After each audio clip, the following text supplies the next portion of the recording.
the situation that led to them getting here in the first place. Rough day for New England, having to travel out here. You have no Cam Newton out in Kansas City, and you're starting Brian Hoyer in a week. You had no chance really to prepare him for this game. You didn't build in any Brian Hoyer plays. So you run out there, you do your best. The offense obviously really didn't get a lot of things going. Patriots shot themselves in the foot like crazy with 4 turnovers and some really dumb, uncharacteristic, unpatriot-like plays. Defense was outstanding again, holding a Mahomes-led team without a touchdown for an entire half. Everyone saw the stat. That's happened 3 times in his career, and every time has been the Patriots. So defense, I guess, will be the silver lining we take away.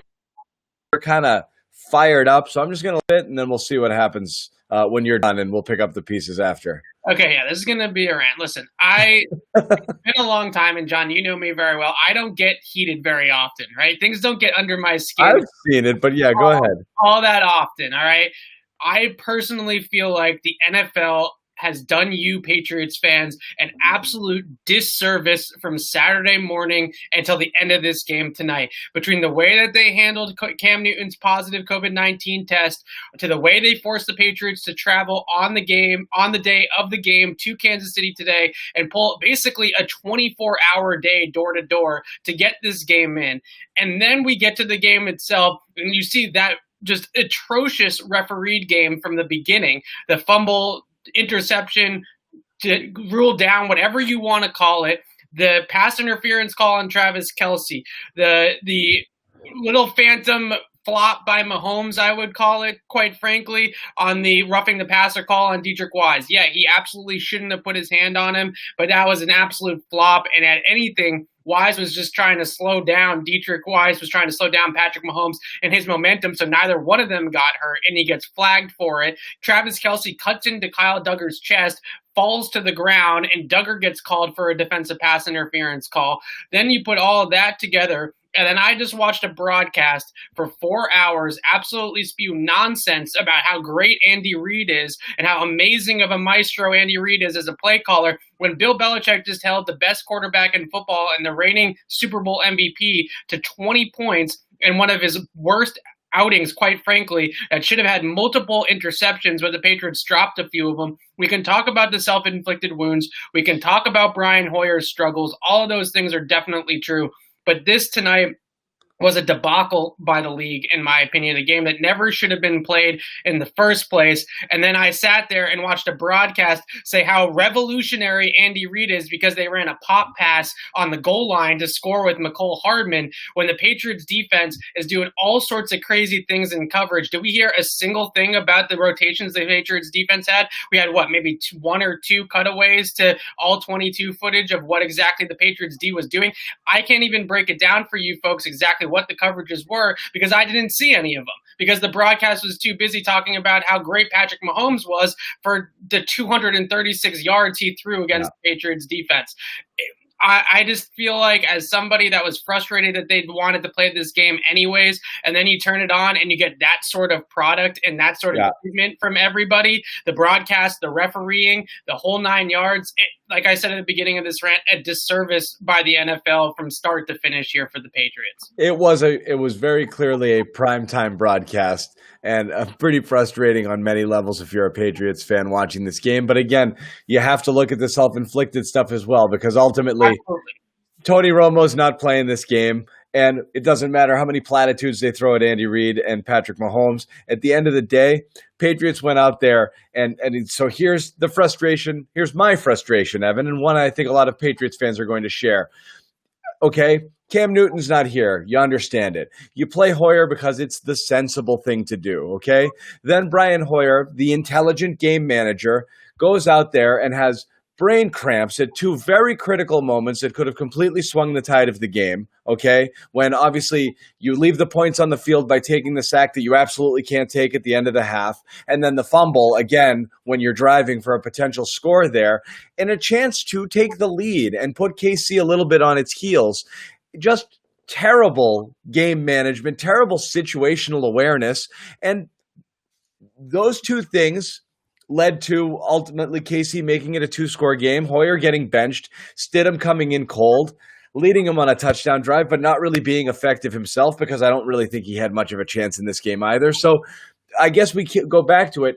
Hindsight's 2020. You don't know if Stidham would have played better than Hoyer. I question whether he would have, but you're sitting at home, you're a Patriots fan, you're wondering, you're playing Kansas City. You've got to take a gamble or a risk. You can't game manage yourself to victory here. And in fact, they almost did, which is amazing. But you think against a team like Kansas City, you have to play like you've got to do something risky, not play it safe against these guys. And Hoyer was a safe play that ended up clearly being a bad play. I agree with everything you said. I mean, the first 4 throws that I had for Hoyer was sail it to Ryan Izzo, high to Damiere Byrd on the sideline, high to another pass on the sideline as well. He was airmailing everything, and he looked uncomfortable from the jump. And Right. then the 2 sacks in the red zone, just absolutely brutal. I mean, like you said, listen, the interception, it was high. It was a bad throw. The linebacker made a nice read on the play Right. action, and he jumped underneath it, and it forced Hoyer to kind of put some more air under it than he probably wanted to. And it was a pick. You know, every pick, no quarterback wants to throw the interceptions.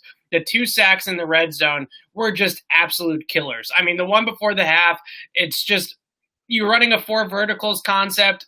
Somebody wins inside on his route. Somebody gets body positioning on the route. You throw it up and you give them a chance to make a play, or you throw the ball away. And that's a play that you call it there for verticals because it's going to hit in 2 seconds. You're either going to have it or you're not, right? It's very clear very early on in the down whether or not you're going to have somebody winning their route or not on that type of play. So either it's there or it's not, and you throw away the football.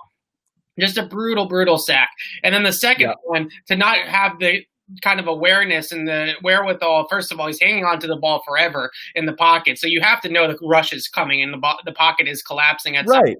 To not just turtle and protect the football to preserve the 3 points, that's what ultimately got him benched, right? Is the fact that he couldn't protect that football there. Ball security is obviously going to cost you. You turn the ball over 4 times against Kansas City, you're not going to win.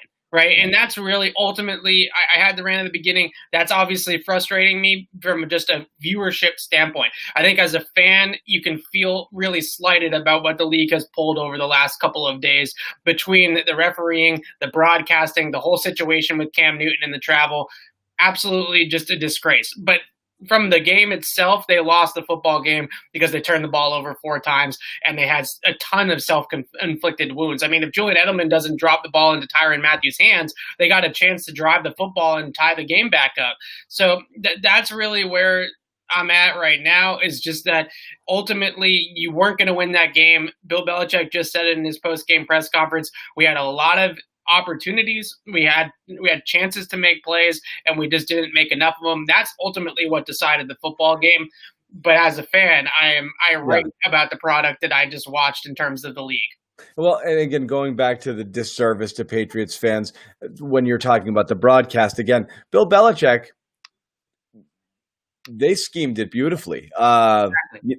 You know, and that's what's frustrating is you're going to see this, and it's going to be this ho-hum 26-10. Patriots hung in there, but the better team just distanced themselves. And sure, that's what happened again. But you're right. That Edelman, what is he due now 2 of these a game? I mean, he had a terrible drop earlier. This is a massive brain cramp at that point in the game, at that area of the field, to not have your eyes on the ball. I mean, you're the guy here. You're Julian Edelman. You can't do that. You understand when a Damiere Byrd looks upfield and try. You can't do that. He does it way too often to be able to get away with it with his, I mean, somewhat diminishing skills at this point. So that was an absolute killer there. And obviously that's nail in the coffin time. Right. And I think the biggest thing with Edelman is I've gone back. He led the league in drops last year. He's on pace to be close to the top of the league in drops again this year. And I've gone back and looked and seen so many times, what's up with these drops? Why are they happening? Some of them certainly are happening in the middle of the field, right? Which are tough bang bang type of plays. And is it a drop or is it kind of a contested catch? Which way do you go with that, right? But these focus drops, like the one he had tonight, where all he's got to do is protect the football. Even if it does fall incomplete, the last thing that you can do is let the ball bounce off your hands and right into the Honey Badger's mitts, right? That's Right. obvious. So those are focus drops. Those are not being locked in. That's not being focused, not being ready for the ball, those types of things. And Tony Romo tried to give him sort of an out on that play and say, oh, he wasn't really in the game plan. He wasn't really what was he talking about? I didn't see that either. So again, another reason why I'm pissed off at Tony Romo for that terrible broadcast that we just watched. But look, I had to rewind that to listen to it because I had no idea what he was talking about there. Right, and I truly felt like at some point in this game, defensively, they were locked in for all 4 quarters and they battled their butts off and played a fantastic game.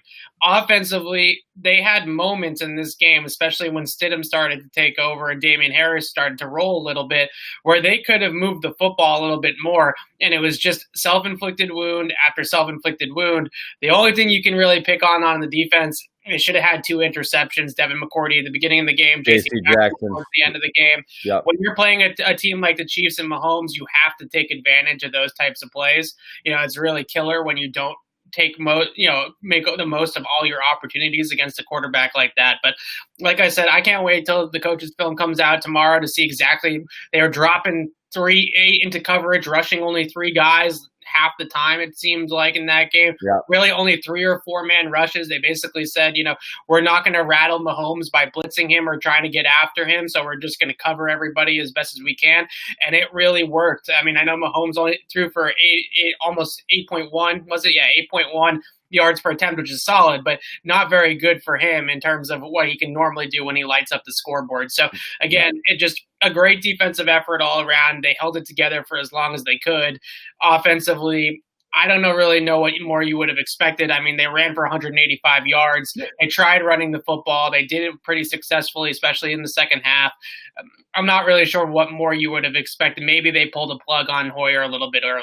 Maybe. But that's the thing. It's going to keep coming back to you just can't make the dumb plays. So that dropping the interceptions, as you said, you just can't leave that many plays on the field. Hoyer leaving the points on the field there. Again, I think that one pick, his first pick, is the one you could say, football.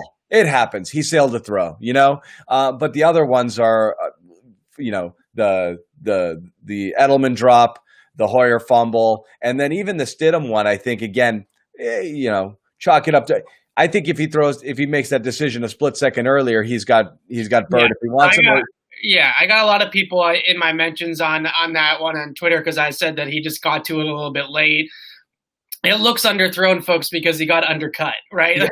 It looks underthrown because the route was he just had to get rid of it about a second earlier, and he's got him before you have a chance to get over it. Right? That concept, if you're a Patriots quarterback, you're trying to hit Edelman underneath. Bird is clearing it out.